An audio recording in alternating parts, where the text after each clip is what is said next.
Most part, I think a lot of even from the youth, like the way that I know the youth and the way that the youth knows me is really through like my celebrity more than, music. Cause I didn't put out an album in almost a decade, right? And it feels like, you know, they're heavily on like TikTok and Right. short form content.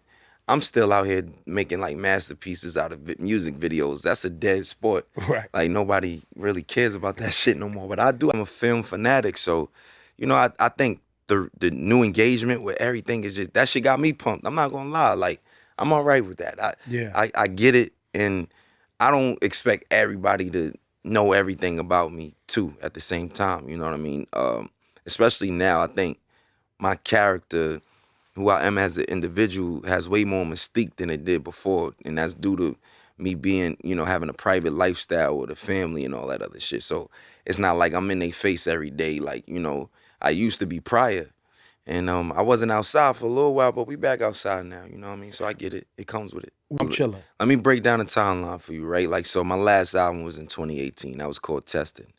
And if you look at each caricature that Tim Burton portrayed of me, it shows each of my alter egos of when I'm performing or, in music. So we got the Crash Test Dummy. That was 2019. And 2018 going into 2019. Then I got locked up in Sweden. And that was my Babushka Boy era, Right. right? Right. And right after 2019, you remember what happened after that? It was Yep. quarantine. It was That's right. COVID.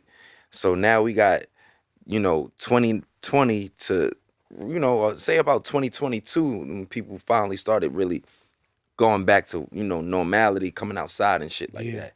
And by the time 2022 happened, I was a father, I was a parent.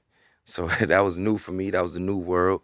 So now from 2018 to 2022, you know what I mean? 4 or 5 years, right?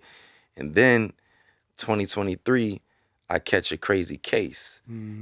This case, really slows down. It prohibits me from flying around the country, which flying out the country, in the country, going places. And like, as you know, man, I'm inspired by worldly things. Like, I'm inspired by different cultures, architectures, just, being on the other side of the planet sometimes is like a breath of fresh air. Being in unknown territory and whatnot, that's where I'm most comfortable and most creative. So that really took a play in it. Then, I had another child. And around that time is when I was wearing all the pearls in my hair. That's Rocky Ruger hands, which is, inspired by Edward Scissorhands.